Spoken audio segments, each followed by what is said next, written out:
Good morning, Hallowed Studios. This is After Dawn, where we sit down to have a cup of coffee with the cast, crew, and creators behind the productions for Hallowed Studios.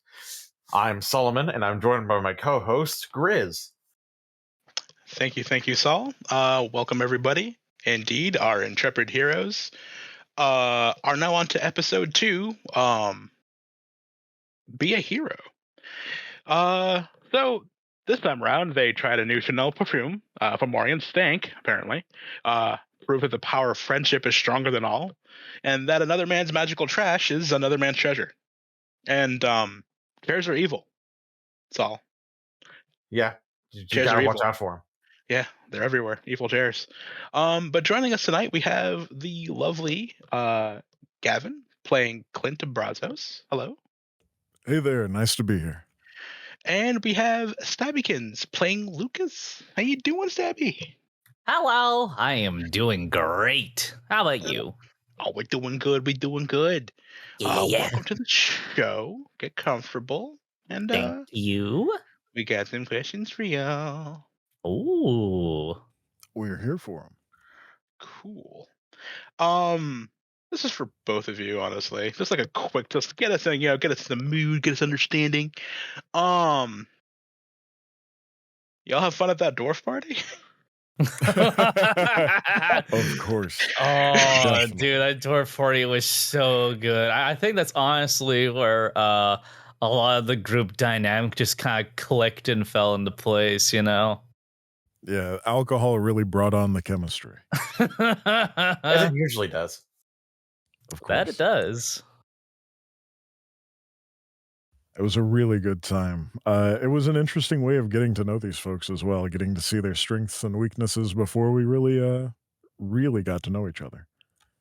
And of course, it was the prime genesis for the conifer line. Yes. Truly the greatest thing to come out of season 2 so far. Yeah, really. Oh, man. Oh, God. I kind of cried a little bit. I was like, you didn't. Oh, my God. Another, just like so many small things. Like, you guys gelled together so quickly. It was kind of amazing. It really was. It felt natural just getting into character with everyone. It was great. Yeah, honestly, I think that's probably the quickest that I've gelled with anybody in any TTRPG session that I've been a part of. It was honestly staggering how quickly we started to mesh, you know? Yeah, small character things like, Clint being like, yeah, call her. Do it. Make the phone call. Do it, my guy. I have full faith in you. and just laughing quietly the whole time. I heard so many giggles while he was doing that phone call. I'm like, dude, he's the best drinking buddy. Yeah. He's really just there to cheer you on, whatever your decision is. If it's to make a bad decision, he's even more there for it, really. And the best, I don't know, what was it? Like you did a handstand on top of both goblets and flipped up again, didn't spill a drop with Lucas or some shit like that? Yeah, it was basically like a weird cartwheel while double fisting 2 flagons or steins or something like that. It was honestly pretty dope. An amazing performance. The most Stunning. Irish thing out of that whole sequence. I mean, given that your hands are supposed to be down at your side for most of the traditional Irish dancing, and then instead of that really being an issue, they're your support for a dance, perfect. Yeah. But actual question, what do you think was like you had a lot of gel moments, but that's asking the both of you. What do you think was the thing that made you guys get together so well? What do you think it was? Like, what moment did you finally go, oh, this is right? That's a good one. I think after the dwarf party, it probably would have been the diner sequence when we were like really coming together, and like Oliver was trying to be like super serious about like, okay, this is we need to like get this whole list of things done. and it was just Lucas and Clint fucking about and joking with each other while that whole sequence is going on. I think that's kind of when we pinged each other like, yeah, okay, we're gonna be the two problem makers in this whole fucking group. 100%. You're the problem child for Oliver being the dad that's wanting to turn the car around. Yeah. Yeah, once we found that dynamic where it's like, okay, yeah, Oliver can be dad. We can just cut back and have fun and still be reined in. That's when it settled into place. Yeah, pretty much. But also like having that weakness moment where we both got to chime in and kind of actually help out Oliver with his Riz problems, that gave us an opportunity to gel together in a different way. It was, instead of it just being humor, we're supporting each other. Yeah. Almost like a fraternity brothers. Are the boys. There you go. There we go. So I would like to just go ahead and say welcome to the show, both of you, and welcome to Hallowed Haven Studios for Clint. This is your first time being with us in a game for Hallowed Haven Studios. It certainly is, and it's been a great time so far. It's been wonderful getting to know everyone. Everyone I've met has been great. The talent is on point, and clearly being able to act along with y'all has been nothing but a pleasure. Well, we have loved having you here. I would like to go ahead and ask something that's pretty standard for how we talk to our guests here for their first time here. How do you get into character and like decide how your character like walks, talks, feels? Like what? How do you like sort of embody them when it comes to a new game like this, or anytime you just like go into it for the first time? Yeah, certainly. So the first thing that I like to do is just take a look at what's already out there. Season 1 was out. I was able to listen to it. I got a little distracted here and there, but I got the gist of it. I understood it was a hero's journey. And so that was my main goal, was make a hero, make someone that was maybe not relatable all the time, but someone that had some weaknesses, had some flaws, had some inconsistencies, someone that was clearly human at one point. And still has those elements. And so that is just, I'm human. I can associate with having those flaws because I have some of them. Clint's ADHD really stems from my own actual ADHD. And yeah, rolling the wrong dice type reflects that occasionally. But for the most part, really getting into character is just finding something that is their main drive and associating it with one of my own.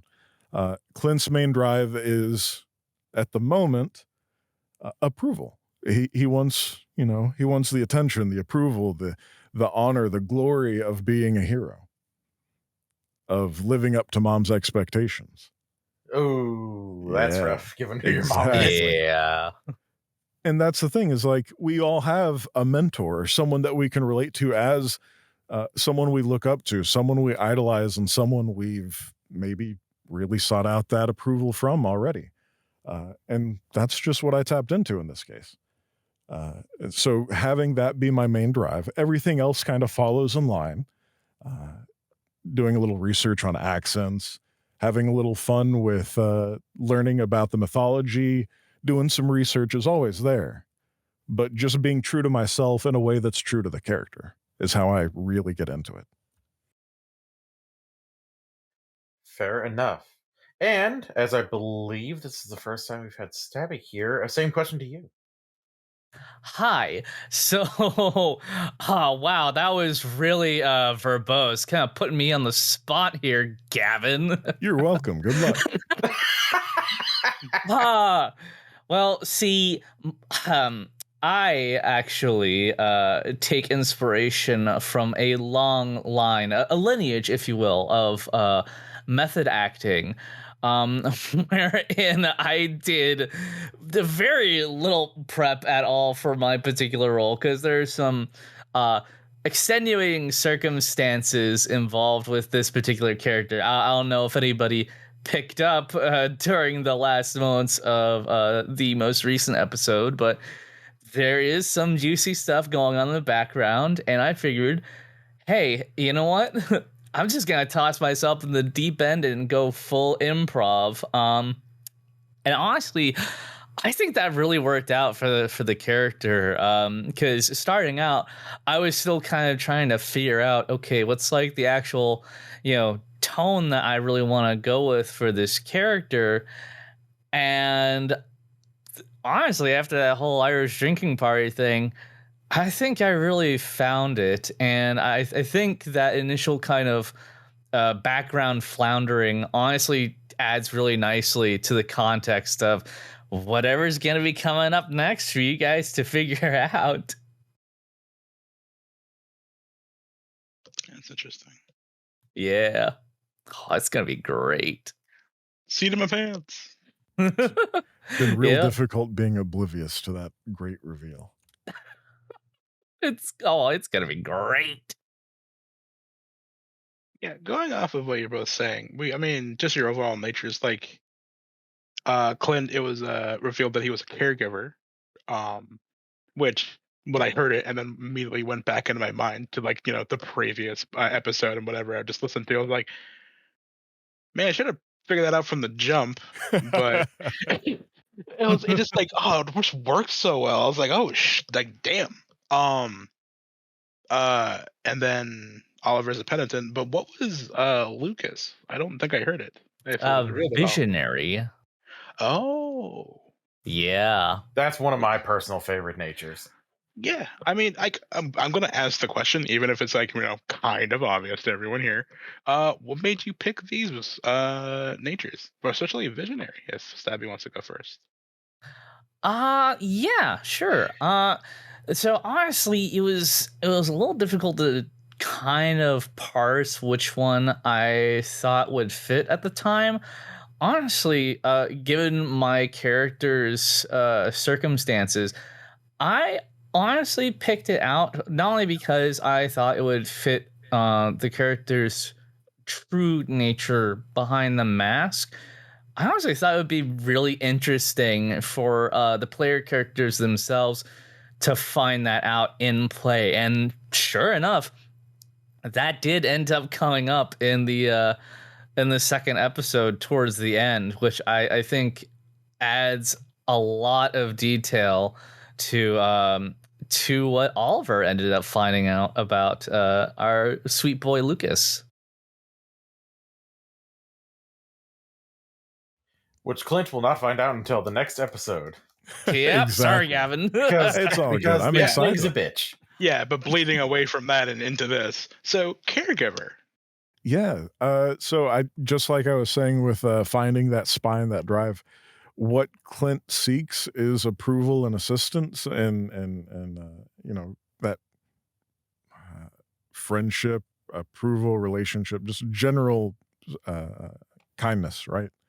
Yeah. And so that's what he attempts to embody. He wants to be the change that he sees. He wants to be the thing that he seeks. And so that is kind of his goal. And if he wants to be given care too, he understands he has to give that care out. See, listen, when you come into Hallowed Haven Studios and you make a character that's genuinely too good for this world, it's just not fair, yo. Like that's not. Someone give this man an eternal hug. I want like a cloak that just gives you a hug at all times, man. That's what I want for Clint. Yeah, honestly, that whole sequence with the Morrigan last episode, that almost had me getting pretty darn close to tears. It's an honor to hear that. It was such an amazing moment to work with. Put on the spotlight and given that real intimate moment of, look, you don't have the approval yet. Hey, even worse, you messed up. You screwed the pooch big time. I can already tell you're gonna make my last episode with Scion Apotheosis really difficult to work through. I'm gonna have to summon up all of my energy. We'll get there. I promise. I'm crossing my fingers so hard that it's not your last episode. I hope you come back. You got to. I mean, speaking of like, whoa, you never know, because Yeah. I mean, I'm just over here thinking that Lucas has another superpower that we're not thinking about or talking about quite yet. That's the power of friendship. That is true. Oh, he's such a friendly guy. And just walking up to that ghost and being like, I know exactly what you need, my friend. Yeah. I'm honestly shocked that it worked, because that was also entirely improv, but it's like, with all the drops that VP was putting down, or all the hints that they were putting down, honestly, I just didn't really see what else would work, what else would be more fitting than to welcome that poor tortured soul back with open arms, Plus, it makes sense with given how high Lucas's expression seems to be. Yeah. Very emotional individual. Oh, so very emotional. Yeah, because it's like, it wasn't even like a pat on the shoulder, or like, like, I don't know, be like, hey, listen, like walking up to them. It was just immediately you went for the hug, and that was kind of wild. I loved it. Yeah.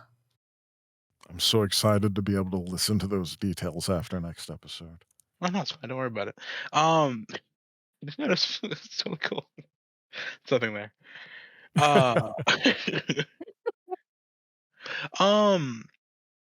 And then, just other small things, just like, I appreciated how willing, if yet unwilling, Clint was to just cover him in Fomorian goo, cover himself in Fomorian goo.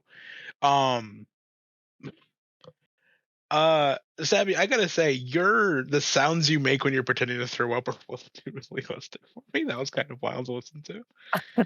Thank you. I do try my best without actually going to like full on genuine pukey noises, because I guarantee you those sound way more visceral and bleh, Yeah, of course.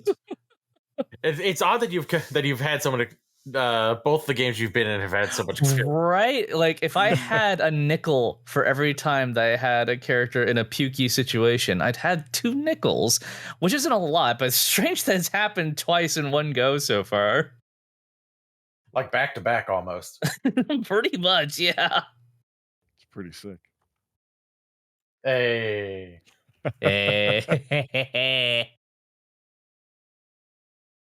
Oh, actually, there's something to bring up that I just thought of.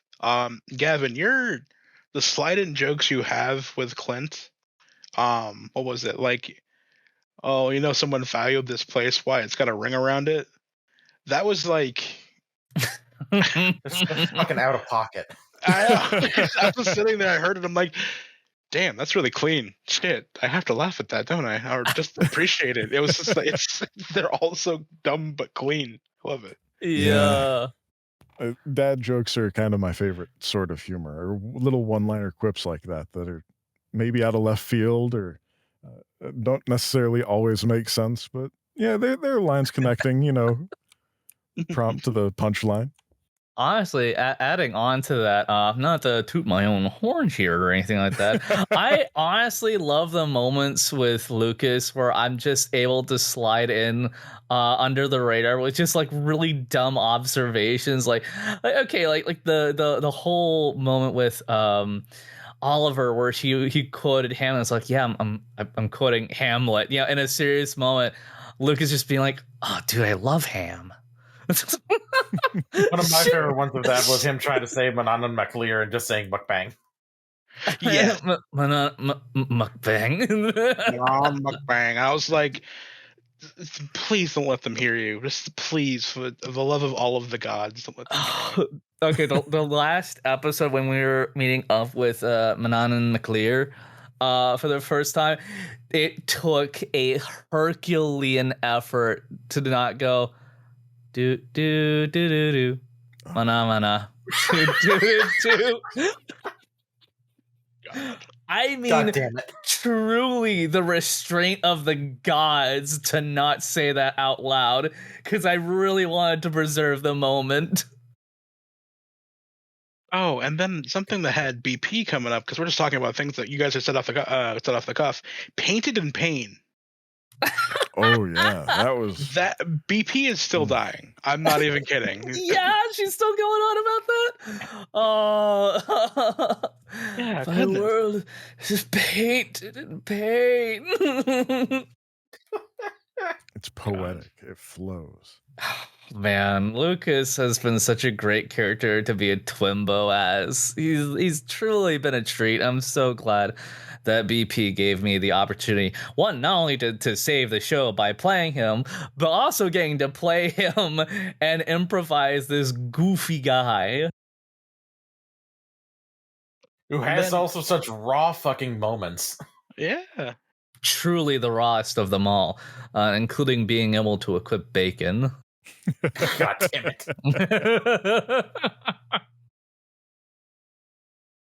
And then you guys just took like, I think it was like a 4-minute time period. And we talked about it with Gary because I had to give him props for going along with this. The 4-minute process of just slowly getting Oliver to go into Subdog. Yeah. Oh my god. I was so happy he just went with that one. That was truly a crowning moment for the group. Like, that's taking one for the team. That's truly appreciating the role players you have with you. You're just like, oh. I think that might be one of the moments that really cemented the chemistry right there. It was like, okay, honestly, we can agree. accept that we'll accept that we'll be the butt of the joke for the moment, just to really sell the joke. Yeah, in that gap of silence when Subdog came up, I could hear the gears turning like, okay, do I really want to do this? Would he know better? Should I do it anyways? I'm so glad they went along with the joke. That was so fucking great. And I fucking went in on it. No hesitation. So much fun.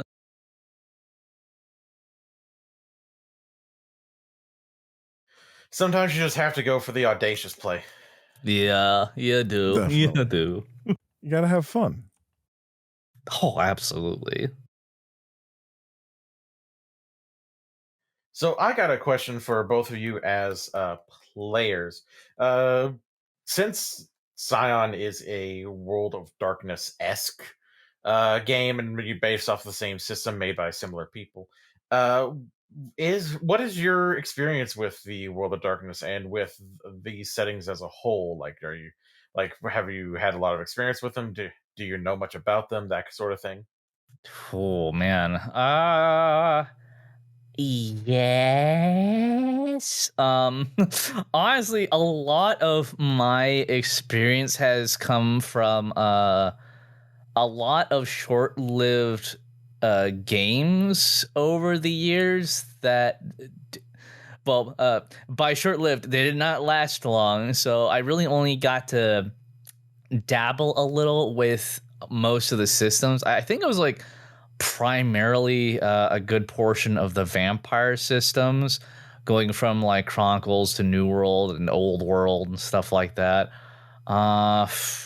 Maybe like a brief stint with Hunters, and I think I did Mage 20th at some point, but it was all like the span of, I want to say, maybe 10 sessions at max. So I have pretty darn good experience with like the storyteller system in general, but if you ask me about any of the rules for a given game, man, I'm gonna just go full blank in the eyes, glaze over. Yeah, for me, it was, I'm in a similar boat. I've had a lot of small experiences with the World of Darkness, especially the V5, played a lot more V20, which was a lot of fun. But for the most part, it's always been just, here's 1 or 2 sessions. We have a one shot here and there.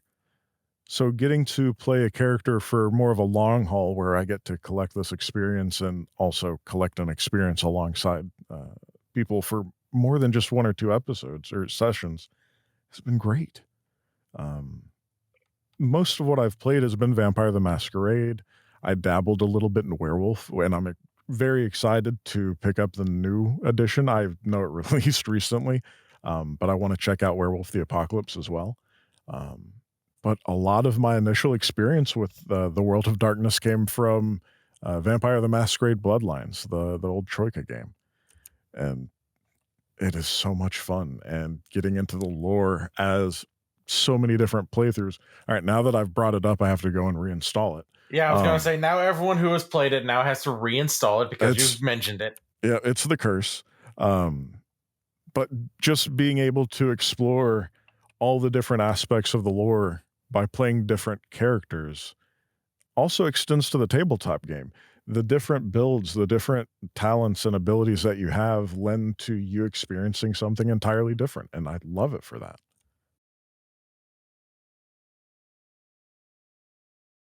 That's one thing I think that the storyteller systems really adhere to is like making memorable characters, memorable experiences. And everyone's like, "Oh, it's so dark." Yeah, but it's also a lot more human to me than other systems, which are usually more just like focused on stats or what kind of odd, cool things you've got. It's very much more focused on the person you build and their story, as opposed to just, oh, I'm now the most powerful because I'm level whatever.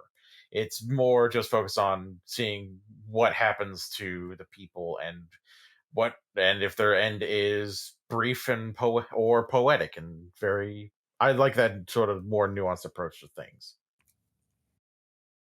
Yeah, same here. I think the stories of the characters always sort of take more of a priority with me than like how good their stats are or how well they do in combat. It's always narrative first for me.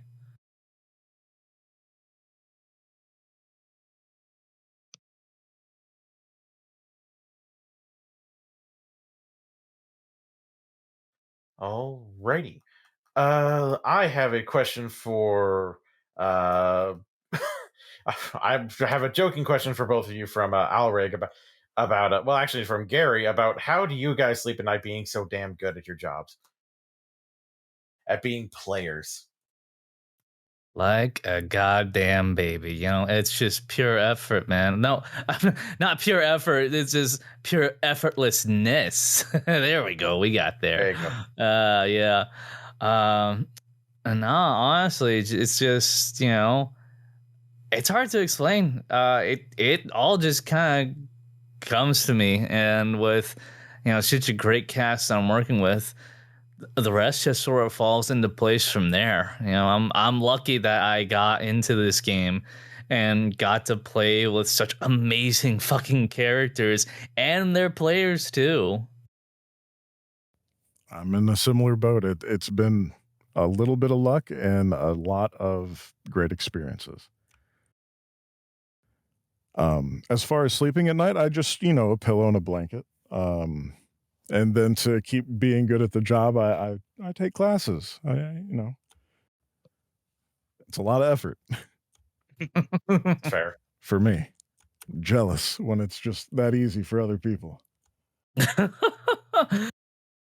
Well, I'm sure you have luck with other portions of it. Like, for example, with my luck, I ended up doing voice acting for Fallout Frontier, and look how well that game turned out. Oh yikes! That's rough. Yeah. I'm sorry. Oof. Yeah, that it's funny at the time for me that I was thinking that, oh man, this is gonna be like my big break into like bigger and better things. No, it was Yikes. not. Urgh. Yeah, that broke me for a while. Not gonna lie. I think that broke a lot of people for a while. Definitely. Gosh. And then we had a question on the other side of things. It was a little bit more serious. Oh, I think this was from Allrag, right, Saul? Yes, it is. Yeah, Allrag was asking, if you guys could be a scion of any deity from any pantheon, what would you be? This is personal. This isn't just like, you as the individual person, Gavin and Stabby. Okay. That's a great one. But for me, it would probably be Thor for being a protector, a family-oriented individual. I have Thor's hammer as a necklace, a pendant for my wife. I've got it tattooed on my arm. I'm pretty big into, you know, being there and being able to protect other people, being able to help those that need the help. And he embodies that, and I like it. Okay. Also, he's got a big hammer, and he's cool. Listen, so when I asked the question, I wasn't expecting to have one so goddamn ready, so goddamn immediately from you. There wasn't damn it, Gavin. There wasn't even a pause. It's not you take longer or something. Have like a noise or something like, oh, I don't know, man. Or I'll have to think about that one. Oh, do we need one of those for editing? I can do some yes. Turn my this in before. Oh yeah, there it is. Perfect. Yeah, great, sweet. Well, We'll fix it in the post. Going to your question, jeez, man. Honestly, I'm kind of split now because, like, honestly, originally, getting into my Scion Lucas, I didn't really know that much about the Tuatha before the game, and going into research on Lu, honestly, I felt quite a bit of resonance with him because of, like, well, I mean, he's the guy that does so many things really fucking well. And for me, like, my brain wanders so much that, like, I do a little voice acting. Oh, but look at this. There's music production here. Oh, no, that's too hard. I'm gonna go over and do this thing now. I dabble in a lot of things that I honestly wish I could be better at all of the things that managed to catch my attention. But if I really had to settle on a god, I don't think he's in the book, but man, if Zagreus was a god that was available to be a Scion for, I would absolutely pick him because I just fucking love Zagreus so much from the Supergiant game Hades. He's so fucking cool in that game, and I really kind of jive with the themes of defiance from him in that game. He's so awesome. He really is. That's such a good game too. Oh yeah, dude. Supergiant Games has not put out a miss yet. Supergiant Games, sponsor us. Please do. Please do. Please. We're literally begging on our hands and knees. I'll play on stream or something. Come on. Yeah.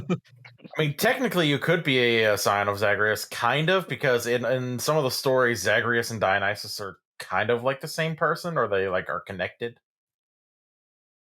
Oh, really? Huh. Yeah, it just depends on the story you're reading, though. That's why in Hades, when you tell when Zagreus tells Orpheus that he and Dionysus are the same person, that's actually kind of a callback to that. Oh, all right. That's cool. That's what I do here. I bring in the stupid, obscure knowledge. Hey. And we appreciate you. Good job, buddy. Proud of you. Yeah. I'm always proud of you. I'm always proud of you, Saul. Don't you even worry about it. Hey. And we talk about my man Saul, because we got that question to our lovely guests. Saul, same question to you. Oh God. Speaking of which, I like a lot of the gods, but honestly, my absolute favorite god is just Lu, because he's the guy. He's someone who just went up to the door and was just like, "Hey, you got someone who's a warrior, who's a magician, who's an artist, who's a scientist?" And they're like, "Yeah, we got all those." He's like, but you got one person who's all that shit." And they're like, "Right this way, sir." Now, Saul, come on. You don't gotta lie. You don't gotta cover up your reasoning. It's because of me. Let's be honest. Damn it! I've been found out. But yeah, I just really like the ideas behind Lu. Also, I just like that. Even it's not that he is a trickster god; he's just kind of like tricky and likes to fuck with his own pantheon without having to blatantly be the trickster. Because like that's not his entire thing. Whereas Loki is just kind of his bread and butter, and I find it is less appealing with Loki. I find it more appealing with Lu, because he's like, that's not the only thing I have going on, but boy, do I sure love to prank the shit out of my family. Talk about a heavy burden, though. Being like fated to always be the trickster. That's rough. Yeah, that's true. These answers. No, I don't. Personally, my favorite god out of most pantheons has always just been Poseidon. He is he's who I am in my own family, where he's just like, I'm just over here not making trouble, y'all. I'm just gonna have my own thing over here. Y'all can do what you want. I'm just gonna be down here. But looking through what they have for Scion and Hero, he's mad at humanity, and I can't blame him. Yeah. Yeah, of all of those pantheon, he really makes waves. God damn it. God damn it. But at the end of the day, he's gonna shake the foundation of society and make a real change. I believe in him. Yeah, he's got to create a splash. Listen, Saul, I'm gonna have the earthquake jokes. He's gonna have the water jokes. We're doing the right thing here. Anyway, moving on. Fair. Yeah, it's not got caught in the riptide here. Oh. All right, for the next 5 minutes, nothing but water. I'm drowning here. I'm all washed up. I feel like I can hear a termite sighing from like the past. We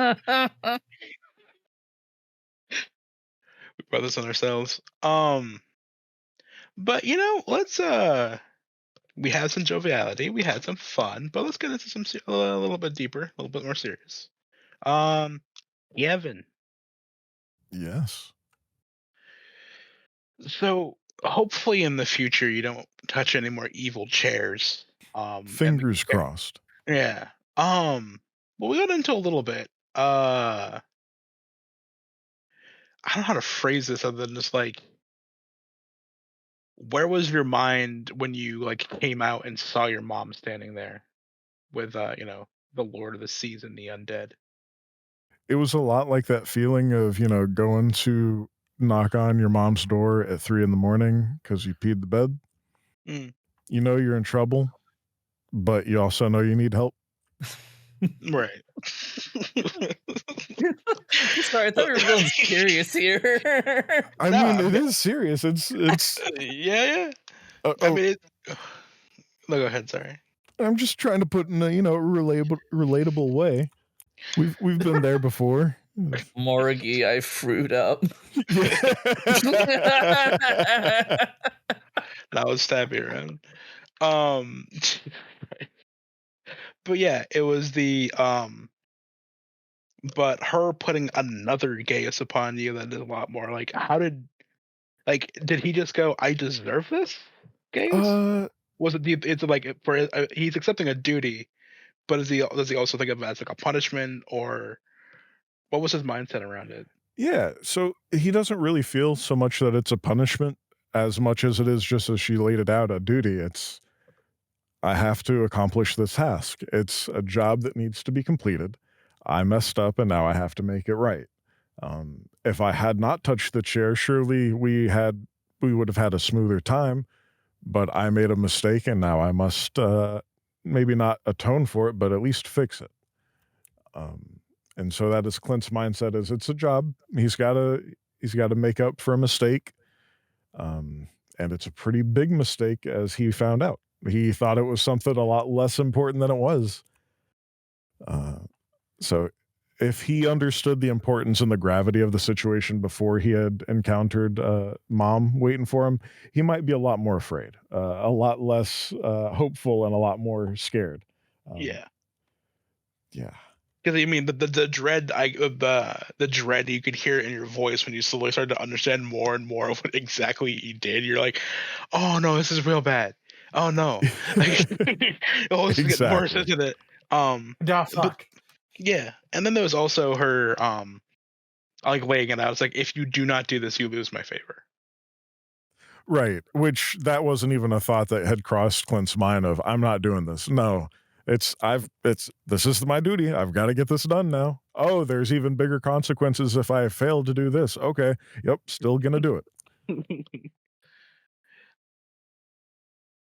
But yeah, also props to BP. We also we need to get BP in here because we have a really big question for her. Yes, we do. well, with several, but you kept calling the Morgan mom in these past 2 episodes, which was a really beautiful bit of role playing, by the way, because it's just like it hits harder when she's standing there being like, "Could you not call me mom? It's I have a job to do here, and you're making it harder." Was kind of the vibe that I was getting from her. Were you getting a similar one to that?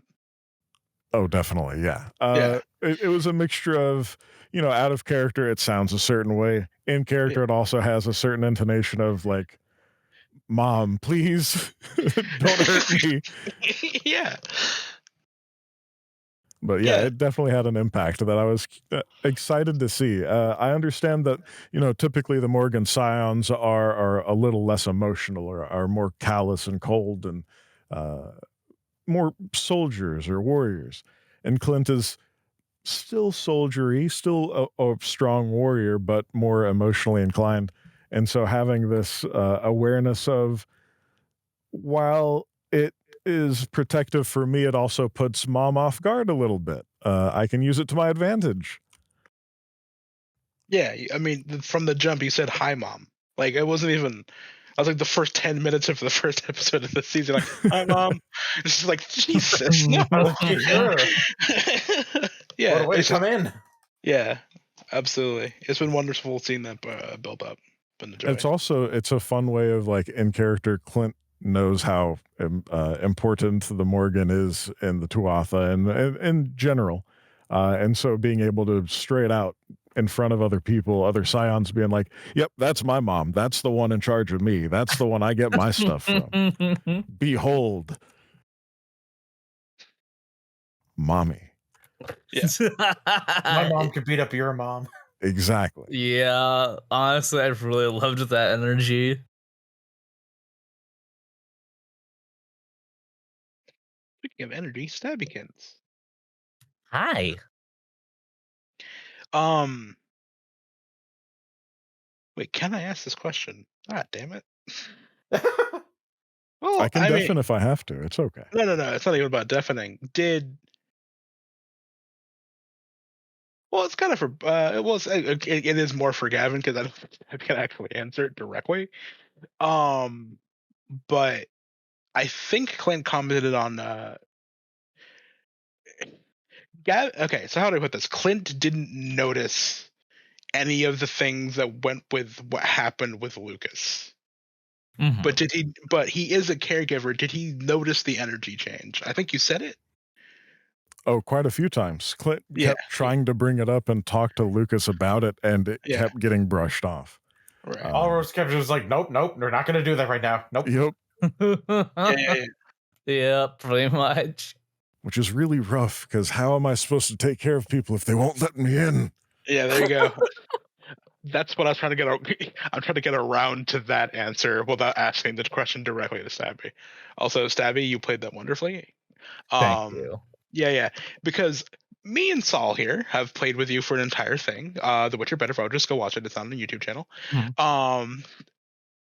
I've seen you do changes like that. Is it like a switch for you, or does it take a little effort, or do you just slide? Do you just have like do you have like a switch in your brain to just go from one part of the character to another? Because you did flip that switch in a moment. I heard it like immediately. Oh, you mean during the wolf scene? Yes.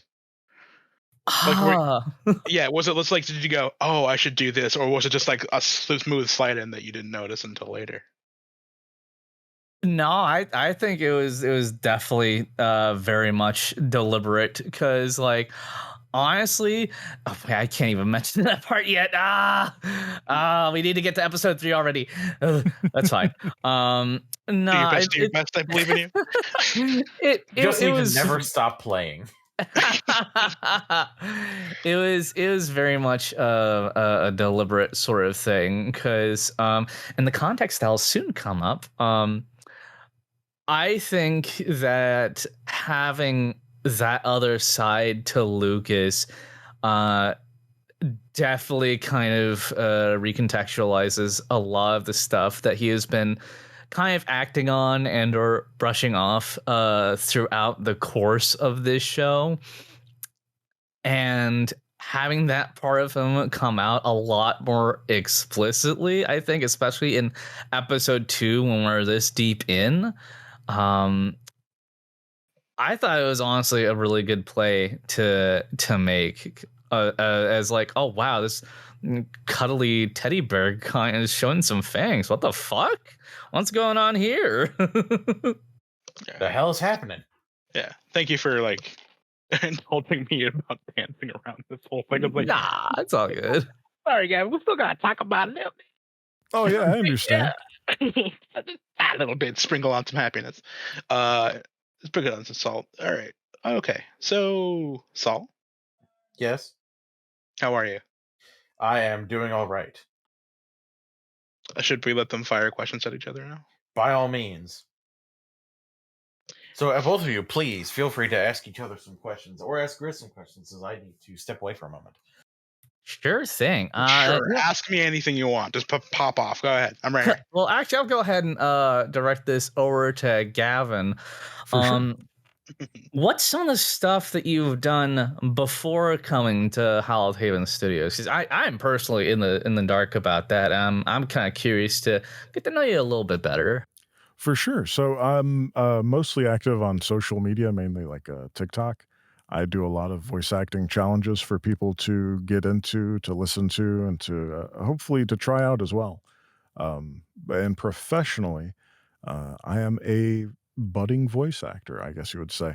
I'm still trying to get my foot in the door, trying to get a few things done. I've auditioned for quite a few things and upgraded my equipment, taken some classes. So now I'm re-auditioning and getting out there. Before I did it professionally, I was doing it as a sort of hobby or a gift to other people. People would make requests, I would make things, and everybody was happy. Until I realized I could monetize, and now I'm at that stepping stone. And then I also really like TTRPGs. I've been a gamer for a very long time. So the way I kind of discovered Hallowed Haven was through that. I saw there was a casting call. I was very excited to join in, and it's been an awesome experience. Hopefully, while I'm doing this and encouraging folks to listen to enjoy Hallowed Haven and to enjoy Scion, Apotheosis, and all the other great shows that we have, I can also encourage them to listen to my voice and listen to your voice. Get this thing off the ground. Hell yeah. Oh man, what a great answer. Thank you. Thank you. Yeah. Sorry, I got tears in my eyes. Just gotta what was I saying? That's what. So you mentioned briefly earlier that you also got into voice acting. Did you do anything other than Fallout Frontiers? Have you ventured past since? Honestly, that one took a lot of wind out of my sails, not gonna lie. I've done some classes here and there, mainly off of a casting call club. It's been a bit rough trying to work up the energy to start doing auditions again, despite the fact that I'm still paying for some of my premium stuff.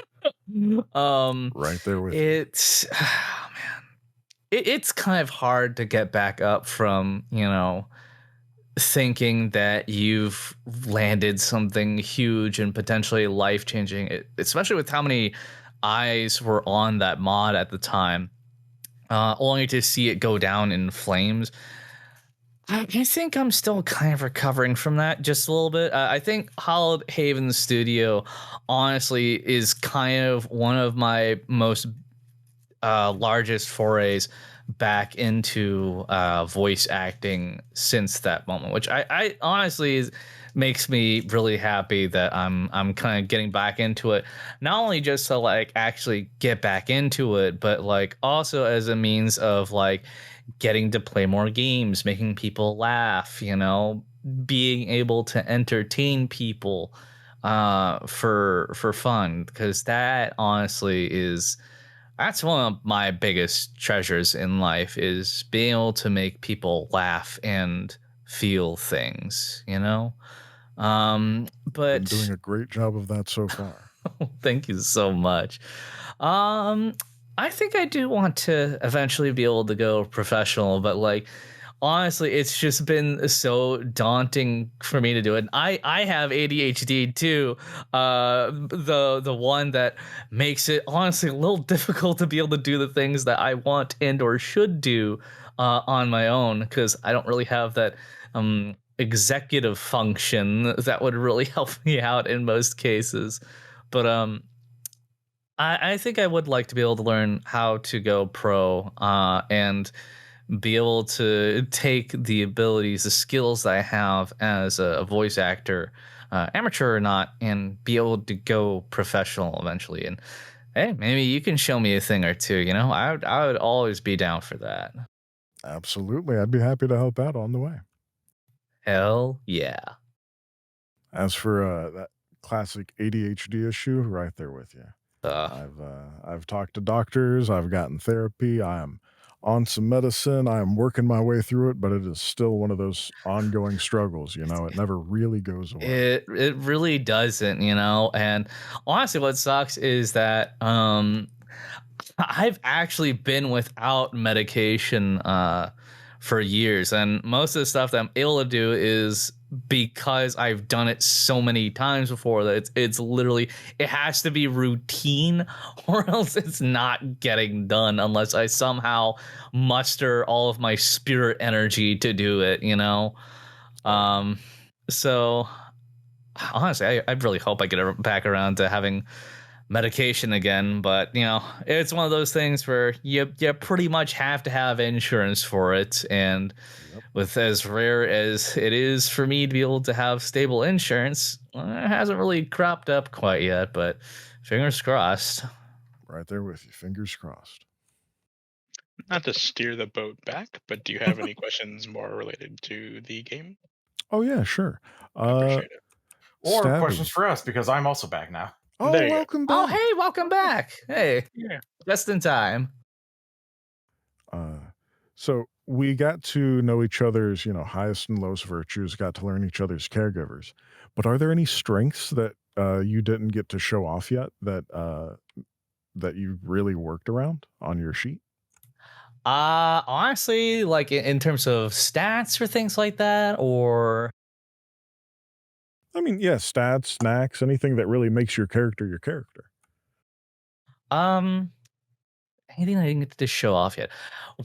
Well, you know, it's funny. I actually put a fair amount of stats into marksmanship rifles.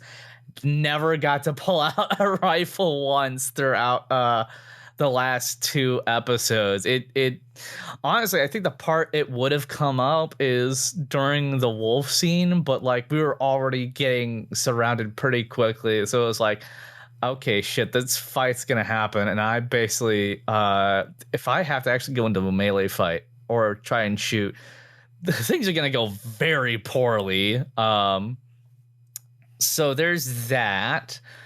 Trying to think what else. Oh yeah, I also had a knack called blurt it out.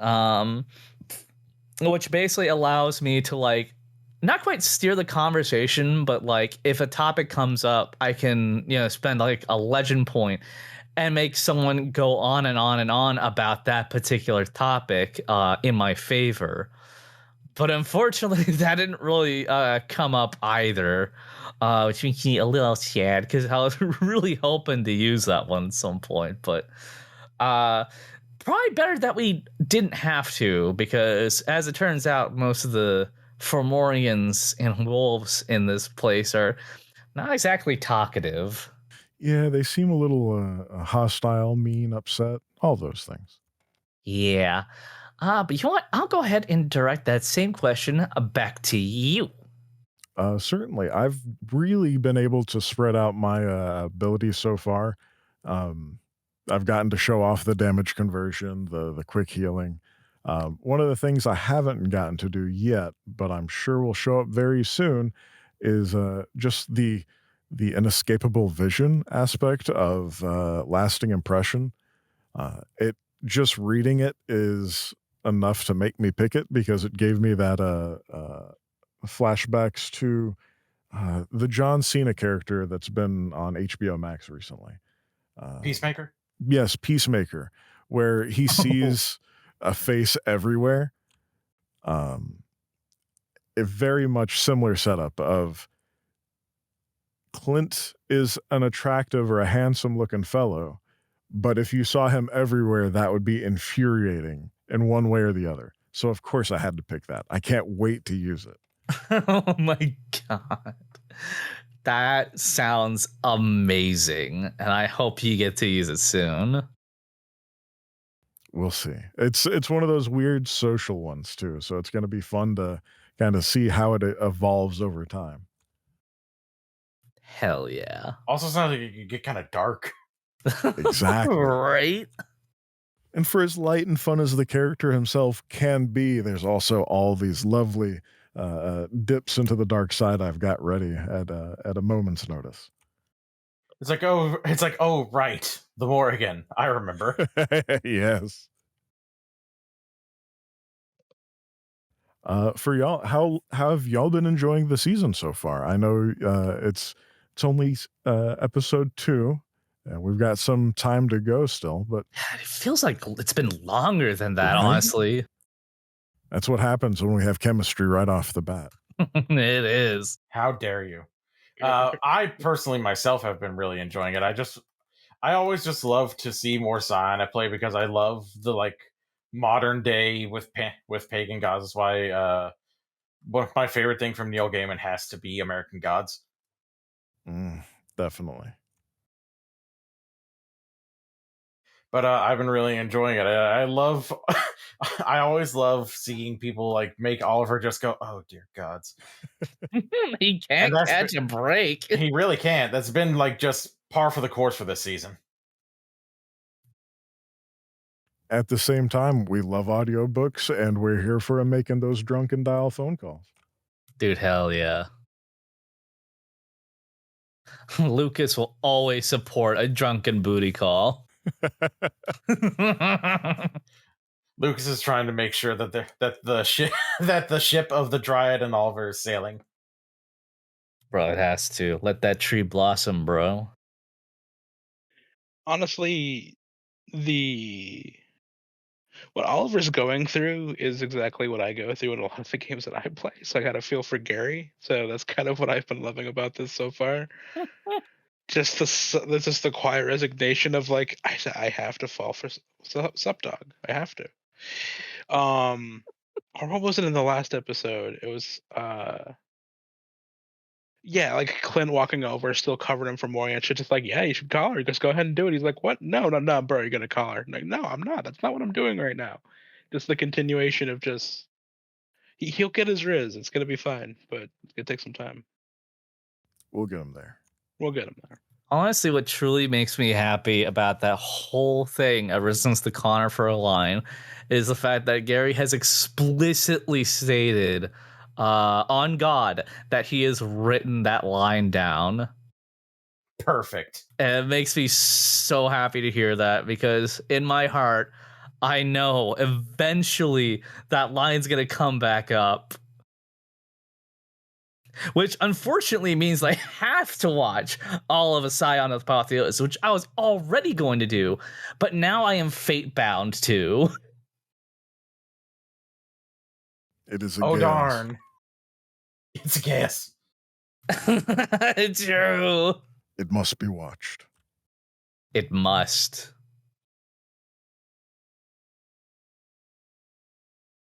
Honestly, I'm so excited to just keep playing. It's been a great time so far. BP has been an amazing storyteller. And so far the cast and crew have been great. Can't wait for Coda to join in with us. Oh man, it's gonna be so good.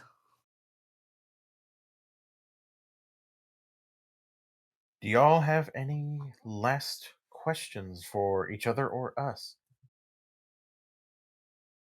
Nothing pops to mind on my end.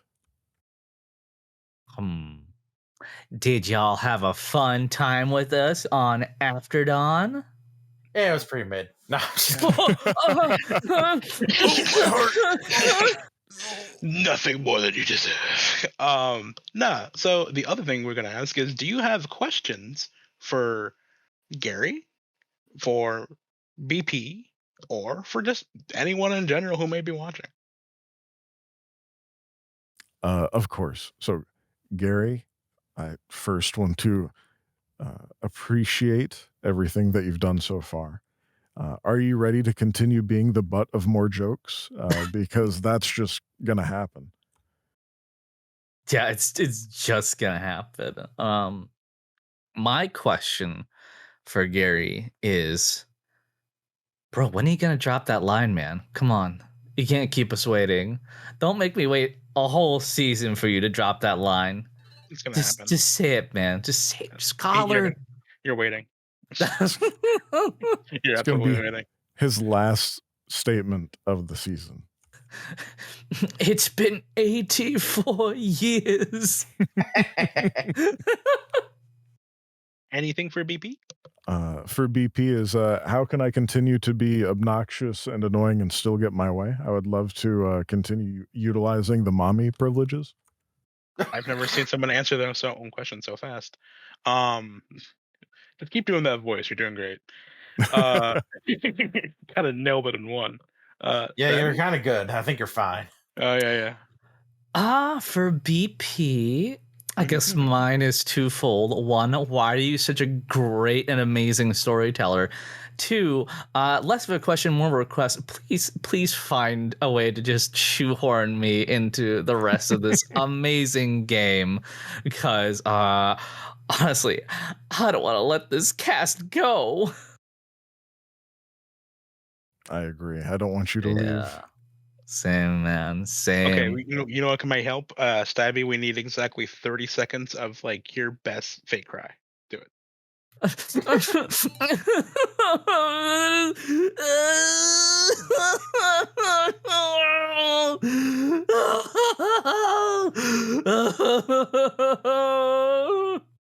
that good enough? Do we need more? That's why did you do that for Termite?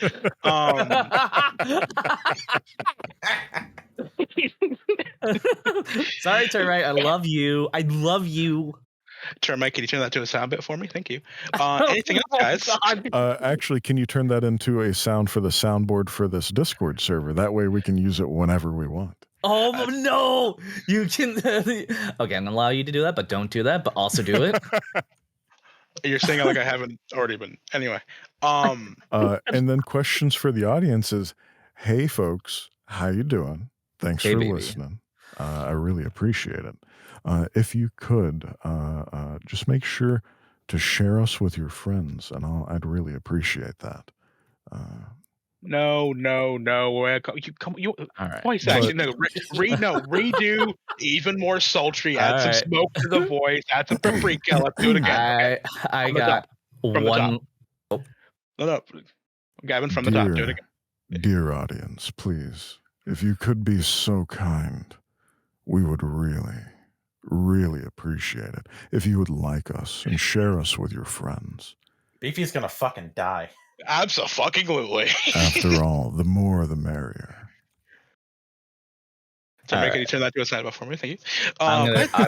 I'll go ahead and ask one last question for the audience. And in fact, I'm going to go ahead and put on my S-class Geralt voice for this. Oh, no. Buckling in now. Hey, baby. Are you a conifer? Because you're looking spruce. BP's going to murder all of us. It's worth it. But thank you guys for joining us. Gavin, Stabby, thank you so much for being here. It was an absolute joy. Yeah. You're both absolutely beautiful human beings. Saul, you're also beautiful. I hope you know that. Thanks for having us. And Saul, you're pretty cool. Yeah.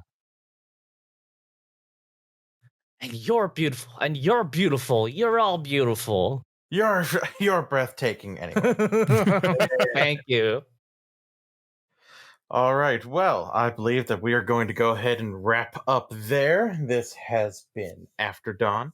If you want to keep up to date with After Dawn, unfortunately, you're going to have to to wait a month for this, unless you're one of our patrons, in which at the $5 plus tier, you get this on Thursday of the week of the recording.